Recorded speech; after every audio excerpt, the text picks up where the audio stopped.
too many desires lead to too many troubles. Those who know contentment have a peaceful mind. Shunmyyo Masuno. Desires are like salty water. The more you drink, the thirstier you become. When people chase endless wants, wealth, fame, affection, or rivalry, their minds gradually grow heavy, always taut like an overstretched string. Troubles don't come from the outside world, but arise from the emptiness within us, where desires constantly demand to be filled. Like a flame, the more fuel it's given, the fiercer it burns. Desires, when indulged, become harder to control, consuming the inherent peace we possess. Conversely, knowing contentment isn't about resignation or stopping progress, but a state of awareness, clearly understanding what are true needs and what are merely fleeting cravings. Those who know contentment are like travelers carrying just enough luggage. They walk lightly, leisurely, unburdened by excess weight, slowing their steps. Still living, still working, still loving, but not letting their minds be dragged by comparisons and competitions. When we stop obsessively eyeing someone else's bowl of rice, we truly savor the flavor of our own. From there, the mind becomes at ease, like a lake without wind, reflecting a clear sky. When desires are illuminated by understanding and moderation, they become motivation. When they escape control, they turn into chains. Knowing contentment is the art of living that helps people rediscover balance between having and needing, between wanting and peace. And in that simplicity, we suddenly realize happiness doesn't lie in how much we have, but in whether our hearts are light or not. Be content with what you have and smile at the flow of life. When you realize you lack nothing, the whole world belongs to you. Lao Tzu. When you realize you lack nothing, the whole world belongs to you, carries a gentle yet profound resonance, like a whisper reminding people amid the hustle of modern life. The flow of life never stops, sometimes serene like a small stream, sometimes turbulent like a waterfall. If we resist it with dissatisfaction, comparisons, and complaints, our souls grow weary like someone swimming against a raging current. Conversely, when we learn to smile and go with the flow, life ceases to be an opponent to conquer and becomes a gentle companion. Being content here isn't about giving up or abandoning aspirations, but an attitude of appreciating what exists. It's when we pause, take a deep breath, and realize we still have breath, morning sunlight, a simple meal, and relationships enough to warm our hearts. People often suffer not from true lack, but because their minds always yearn for what they don't have, like standing in a garden full of flowers, but fixating on the neighboring one. We blind ourselves to the beauty right underfoot. When we realize we lack nothing, a subtle transformation occurs in our consciousness. The sense of fullness no longer depends on material things or external validation, but arises from within, steadfast and enduring. At that moment, the world seems to expand. We're no longer limited by greed, fear, or comparisons. The whole world belongs to you, not in the sense of ownership, but of freedom. Freedom to enjoy, to experience, to live fully in every moment. And in that serene smile, people touch the deepest form of wealth, peace. No matter how hard you work, there will always be others who work harder than you. Elon Musk. The world is vast, and on every path we take, there are countless footsteps alongside, even surging ahead. Recognizing this isn't to discourage, but to help us understand our place in the ceaseless flow of competition and growth. People often tire from comparisons. We see others' diligence like a mountain taller than our hill, then wonder if our efforts are enough. But the truth is, each person is born with their own rhythm, starting point, and destination. Some are persistent like a long river, others explosive like a waterfall. Some go slow but deep, others fast but broad. If we only fixate on others' efforts, we'll easily forget our original reason for starting. In a crowded and diverse world, it's natural to always have someone better, faster, more diligent. When we accept that, our minds become lighter. Effort now isn't to prove ourselves to the world, but to be true to ourselves. We work wholeheartedly not to surpass anyone, but to not shame our yesterday. Like someone lighting a lamp in the night, our light doesn't need to be the brightest, just enough to illuminate our path. When we focus on our own progress instead of an endless race with others, we'll find lasting tranquility and endurance. And in the silence of steady effort, we understand that the value of labor isn't in comparison, but in how fully and sincerely we've lived with our own abilities. Human nature doesn't lie in the face they show you, but in what they've never revealed. In everyday life, people communicate through words, smiles, attitudes, and carefully polished social roles. The face we see is just the surface of a river, while the depths below, where memories, wounds, desires, and fears settle, truly determine their flow. If we rely only on what's presented, we easily mistake that we've understood someone when we've only touched the outer shell. What has never been revealed often hides in silence. How someone reacts when unseen, choices made when interests and morals conflict, or thoughts hidden for fear of judgment. Like a house with closed doors, the exterior may be neat and bright, but only inside do we know if it's warm or cold. Human nature is the same, not in words spoken when convenient, but in actions during adversity. Not in public kindness, but in treatment of the weak when nothing needs proving. Learn to observe deeper and slower. Understanding that each person is a complex world helps us judge less hastily, be less extreme in love or hate. When we realize everyone carries hidden corners never spoken of, our hearts soften, become more empathetic, and from there, we learn to live authentically with ourselves. For what truly defines us isn't the image we perform, but the values we quietly hold when no one acknowledges. To become a champion, you must believe in yourself, even when no one else does. Sugar Ray Robinson. On the journey to the top, self-belief is like a small flame cupped in hands amid strong winds. It may be weak, flickering, but if protected, it won't extinguish. In reality, paths to victory are rarely crowded with supporters from the start. Most who dare dream big have walked amid doubt, skeptical glances, even denial from those closest. Believing in yourself isn't blind arrogance, but knowing your value and potential, even unproven. It's standing firm when external voices grow loud, while the inner one trembles. Like a seed deep in dark soil, unseen as a tree, yet, but silently trusting it'll rise toward light.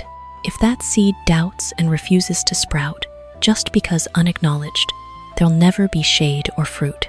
Champions aren't made in victory's moment, but forged in days of being underestimated. With no applause, no encouragement, self-belief becomes the sole companion. It helps us keep practicing when others quit, keep rising when failures repeat.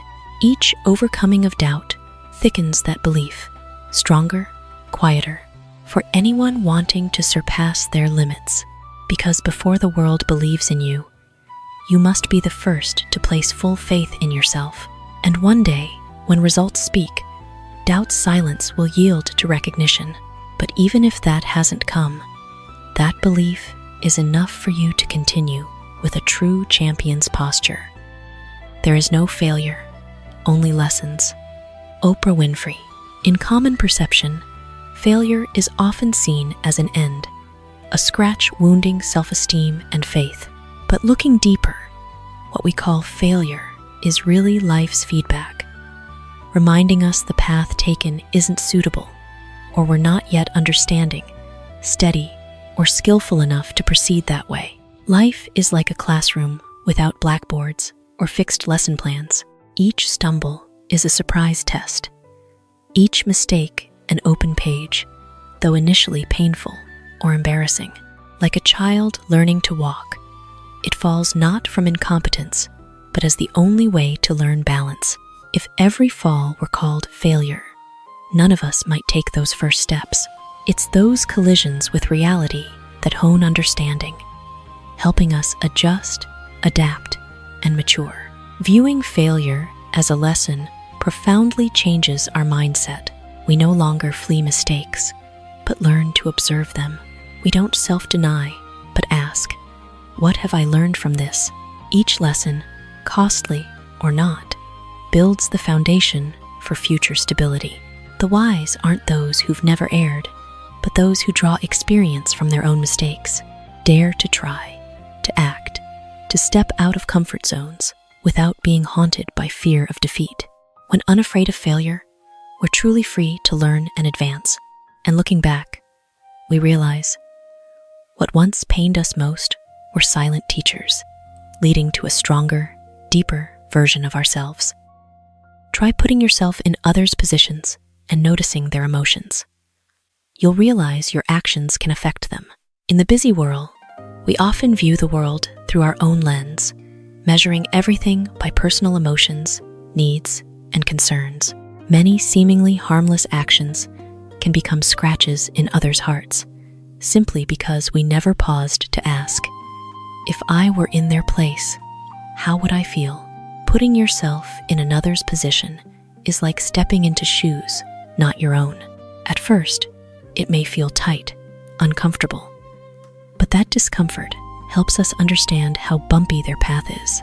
When we notice others' emotions, we start realizing that behind every reaction is a story. Behind every silence may be unnamed hurt. A careless word can sadden someone all day. A cold attitude can make another doubt their worth. Conversely, a small caring gesture can sometimes warm a weary soul. Empathy doesn't weaken us, but makes us deeper. When understanding our actions' impact, we'll choose words better, slow before judging, soften toward others' flaws. Like tossing a pebble into a lake, no matter how small, it creates ripples far out. Every word, every act leaves an echo in the other person. Whether we notice or not, when we put ourselves in others' positions, relationships harmonize, conflicts resolve, and hearts grow less distant. Ultimately, caring for others' emotions not only brings them peace, but nurtures warmth and growth in our own souls. 4 things for success: work and pray, think and believe. Norman Vincent Peale. Success, in this view, isn't the result of labor alone or vague faith, but a delicate balance between action and inner self. Work is the tangible part: sweat, discipline, daily perseverance. No seed sprouts if the soil isn't tilled, and no achievement appears if people just stand waiting. Labor is how we show responsibility for our dreams, but work alone sometimes isn't enough. Pray, whether religious or simply connecting to something greater, helps maintain humility and peace. Prayer isn't to evade responsibility, but to remind us some things are beyond control, and we need spiritual support to not fall when results disappoint. It's like a deep breath on a long road, helping us continue without depleting hope. Think represents wisdom and clarity. Working hard without thinking is like rowing in fog, easily lost. Thinking helps choose fitting paths, learn from errors, adjust strategies, and know ourselves. And believe is the light illuminating that path. Believe in goals, in our learning ability, that today's small efforts quietly create change. When belief wavers, people easily quit just before success's threshold. These 4 elements complement like a table's legs. Missing one, everything wobbles. Work gives foundation, prayer, peace, thinking, direction, belief, strength to endure.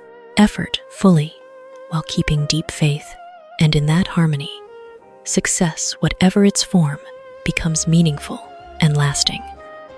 Don't worry too much about trivial matters. Remember, life is too short to nitpick small things. Dale Carnegie. People often unwittingly drain precious energy on trifles, a slip of the tongue, a displeasing glance, or minor faults in others. These are like sand in shoes. If fixated, we'll forget our destination, and the road ahead is far vaster. When we mind trivialities too much, minds grow cramped, heavy. Each complaint, nitpicking thought is an invisible knot, binding emotions and robbing leisure. Life, already short and fragile, shrinks further when used to harbor unworthy annoyances. Like carrying a bag of small stones, the longer the walk, the wearier the shoulders, when we could set it down and proceed lightly. Letting go of trifles isn't superficial living, but selecting what's worth our time and emotions. When focusing on greater values, health, family, passions, inner peace, small things naturally fade. An imperfect word, a small error, or differing opinion won't stir our souls as before. Then, we learn to smile and let go, instead of holding on to self-torment. Remembering life is too short, we'll stop wasting it on nitpicking, comparing, sulking. We'll spend time on what warms hearts, memorable moments, meaningful bonds. And in releasing those trifles, we unexpectedly find something greater, freedom and peace in our souls. The first step to building the life you want is to eliminate everything you don't have. Joshua Becker. People often start by listing lacks: money, opportunities, luck, recognition. That list unwittingly becomes a burden, trapping minds in incompleteness. When fixating on don't haves, we're like someone in darkness blaming the sky for not dawning, instead of realizing we have eyes to see and feet to step. Eliminate everything you don't have isn't denying reality, but a clear, perceptual shift. It's clearing the mind, releasing comparisons, far-fetched desires, and illusions not ours now. Like cleaning a room, keeping non-existent or unnecessary items means never seeing the true space we have. When we stop counting absences, the heart's void gradually closes. From that moment, what's left emerges clearer. What we do have, it could be health, time, a small skill, a sincere relationship, or simply the ability to learn and change. Those seemingly ordinary things are the real foundation for the desired life. No one builds a house on empty space, but anyone can start from their current ground, big or small. When we stop defining by lacks, we reclaim life's mastery. Instead of waiting for completeness to begin, we start with what's here, lighter and more realistic. And paradoxically, yet humanely, only by daring to release what we don't have does the path to our wanted life truly open, clear, solid, within reach.